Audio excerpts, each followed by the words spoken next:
Hello class, my name is Demetrius Wilson and I'll be your instructor for BA115 24421 2015, the fall semester. I just want to send you an introductory email and video, but I also wanted to kind of walk you guys through TalentNet if some of you guys, if this is your first experience with TalentNet or maybe you're just not, too TalentNet savvy. I want to walk you guys through the different options that you have and most specifically walk you through navigating through my class. If if you follow this video, if you watch it all, I'm pretty sure that you'll be able to navigate through the class and won't have any problems. But if you do, just be sure to go ahead and email me. If you look at my my screen, you see that I can just go to I have it saved as a favorite. I would advise that you do the same for TalentNet, and I just click there. All right. Now I have a number of classes, so I kind of have it up on the other screen just so that I know what it is, and it's 24421 just to make sure I have the correct class. So I'm gonna go ahead and log in there and delete that one. Right. So 24421, I go ahead and click here, right, for our principles of management, and here's our class. And what I'm actually going to do, I'm going to embed this video right here in this section. But I'm going to walk you through each one. So this is the home area. So if you hit home, this is where you would be. And always on the right side for my classes, you're going to have the announcements for each chapter. Now, for instance, for the for the first let's say 6 weeks or 5 weeks, I don't know. You can look back at the syllabus and tell. You'll be responsible for two chapters. But as we get towards the end, you're only responsible for one chapter each week. So these are chapter one instructions. So I want you to read chapter one. I want you to watch the chapter one lecture that I've created and posted on TalentNet, and I'll show you where those are. I want you to pick a supplemental video that's also posted in the same place and write some words on that as well. Then I want you to take the chapter one quiz. It has 10 questions on there.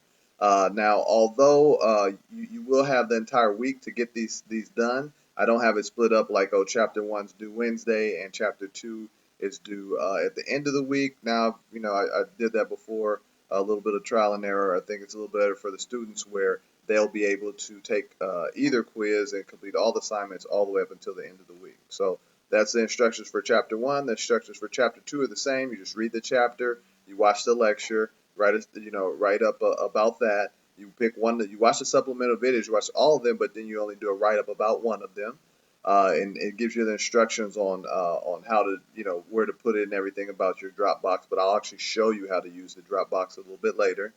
Take the chapter two quiz, and then have a good day and a great week. And that's all. That's all I'm looking for. It's pretty basic, pretty straightforward. Each week is going to be just like that. The weeks that'll be different is when I say, hey, we have a test, but I'll put that in the announcements as well. Right? So announcements will be right here on the right side. This is the course description, learning outcomes, but right here I'm going to post a video that we're actually doing right now here so people can access it. If you ever need to go back and look at the announcements, you can click on announcements, and that'll pop up right here as well. Right? You can go to those. Now I'm going to change my view because I'm in as myself, which is the creator of the site, but now I'm going to go to as a student just so you see exactly what you see. Now it didn't differ on when we were at the home screen, right? Now always remember to do that because the announcements look the same for me as they do for you. But if you click on announcements, you see how the view that you have is a little bit different than mine. It's just like that, and you just go ahead and click on the announcement. It'll pop up. Why is that important? Because maybe you have to go back to chapter one and two, and it's week 4. And you need to re-examine just to make sure everything was okay. You can go back and look at those announcements. Schedule, I don't really use the schedule too much. Things are on the calendar, so I really don't use that much. Discussions and private messages. So I've had one person, or not one person, but a few people submit some questions. I prefer if you have a question, send it to my email because my email is connected to my phone, and I can always access the phone. It's more like a higher likelihood that I'll respond to you a lot quicker if you just send me an email as opposed to posting it here or in the chat in TalentNet. But you do, I do check it periodically, and I know at the beginning of class people have some questions. But yeah, feel free to email me. I'm pretty responsive there.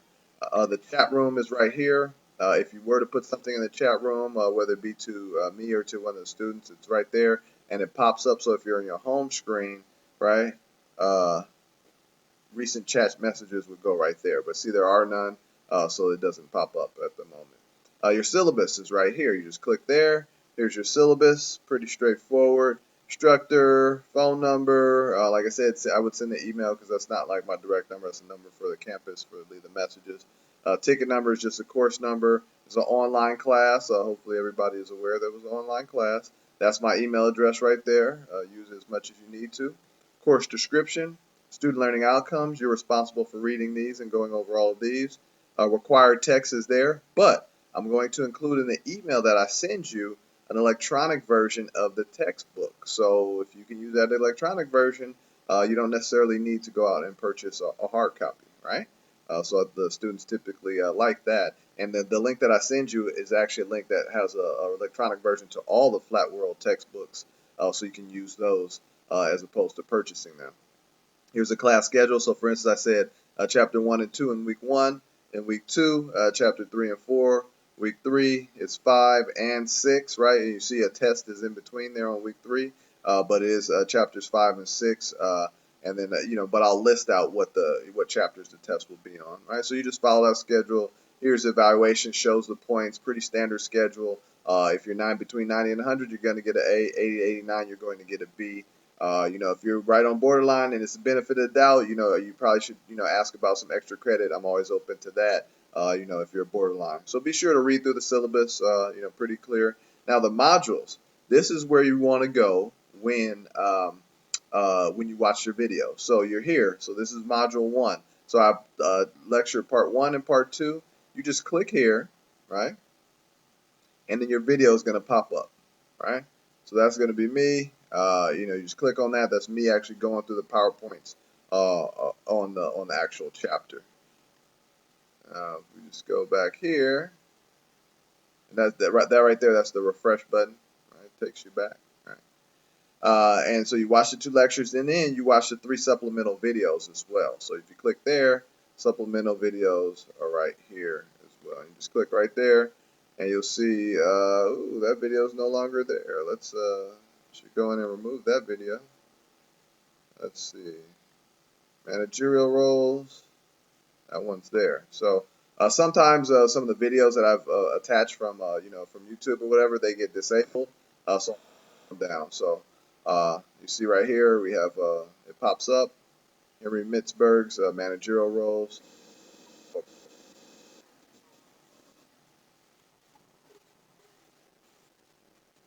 So that's it. So that's how you look at your videos. The same applies like when you open up my video. You just go ahead and hit play. I don't see why mine would be disabled, so it shouldn't see any problems there. But it'll take you just like the lecture that we're doing right now, right? Or not lecture, but it's just a little tutorial going through TalentNet. All right, so module, you'll be in there a lot, so you watch all the videos in the modules. You'll do your write-up on the lecture, and then you'll do your write-up on the supplemental video. Resources. So resources, these are other resources that you may need. The PowerPoints are right here. All right, so PowerPoint presentations for all the chapters are right there for you. Okay, pretty, nice and convenient. If you want to go back and look at the PowerPoint, maybe I missed something or whatever, you can go back and look at it right there. Here, I didn't put the textbook on there, and actually, when I go back in, I'm going to go ahead and delete that part because it ended up being too large. So what I'm going to do is send a link to you guys as well. I actually have it. If you see, we'll pause away from this for a second. If you see, I have it bookmarked on mine as well. Here are all the books right there. So this is BA115. You would just click there and give you access to all the chapters. But remember, these are all the books that, not all, but a lot of the classes that you take. Be sure to utilize it for other classes as well, right? So that's the link that I'm going to send you. So where are we at? We're on assignments now. So you go down assignments. These are assignments that are there. So Chapter 1 Supplemental Video Assessment, Chapter 2 Supplemental Video Assessment, Chapter 1 and Chapter 2 Lecture Assessment. So for the Supplemental Video Assessment, it says pick one of the supplemental videos. Chapter 1, write a half page about the importance of applicable topic in today's ever-evolving business environment. Name it Chapter 1. So please, try and stick with the naming convention, and then upload your Word document to your Dropbox, right? So I'm going to show you guys how to actually upload those to your Dropbox when we get to the Dropbox section. Same thing on the lecture assessments, right? So you watch it, and then you think about, hey, what this is the most interesting topic that I saw Demetrius speak about, and then I'm going to write about it. Then I'm going to upload that as well, right? So for each chapter, you have 2 assignments and a quiz, all right? So testing quizzes. So now you're responsible for this first week. You're responsible for chapter 1 and chapter 2 quiz. What you do is just go open that quiz up. You click on it. It tells you the time limit, and you only have one chance or one shot at the quiz. A lot of people come back and say, "Oh, I didn't know I only had one shot." Yes, it's only one time to have the quiz, but you should have it. So you should be able to watch the videos, read the chapter, right? Read the text or the electronic text that I send you, and then take the quiz afterward. Like, don't take the quiz before because you're not going to have all the information. So do all those things before, and then go ahead and take the quiz. All right, so now let's check out how to use the Dropbox. All right, so Dropbox is right here, right? There's my name because I'm in as a student, right? If you go here to add, I want to upload files, right? Because I want to upload something to the Dropbox. All it is a drag and drop feature. So if I just minimize that real quick, and I'm gonna just put this document there. Not that it has anything to do with it. I just drag and dropped it right there, right? See how it's right there. Then I want to continue. All right, so after you save your Word document to your desktop or your folder or whatever you want to save it to, just drag it over and drop it in, and then it's right there, right? And I'll go in and get it from the Dropbox and then remove it. So if you go here, I can now remove the document as well, all right? So you can do a lot of things with that, but you shouldn't remove them. I'll remove them, just put them in the Dropbox, and then I'll grade them for you. For your grades, you just click on your grade book and you should be able to have immediate access to that. Here's your chapter 1 lecture assessment, chapter 2 your quiz and everything, and so your grade's going to be right there. So you have an easy way to access what you have, right? All you have to do is go click on grade book and you'll understand like where you stand in terms of your grade. Site info, don't really need to go to site info and help too much, but that's pretty much how you navigate through TalentNet, how you take the quizzes, how you upload the assignments, you take the test the same way that you take the quizzes. It's pretty self-explanatory. I always have the announcements on the right-hand side. I will also send you, along with this video, it's going to be an attachment, or not attachment, but a link. The second link is going to be here to the electronic books. And I think that's a really great resource for the students. So looking forward to having a great semester with you guys. I'm sure you guys will learn a lot. I'm sure I will learn a lot as well. But like I said, if you have any questions, comments, or concerns, feel free to email me. I know, like I said, some people, this might be your first experience with TalentNet. Some people might be gurus and masters, and you don't even need to watch my video on how to navigate through. So if that was the case, then you could probably just hit, X out that video from the very beginning. But look forward to having a great class with everybody. It's 9 weeks. It'll go fast and furious. So we'll enjoy it while we can. So as always in the class, I want you guys to have a good day and a great week.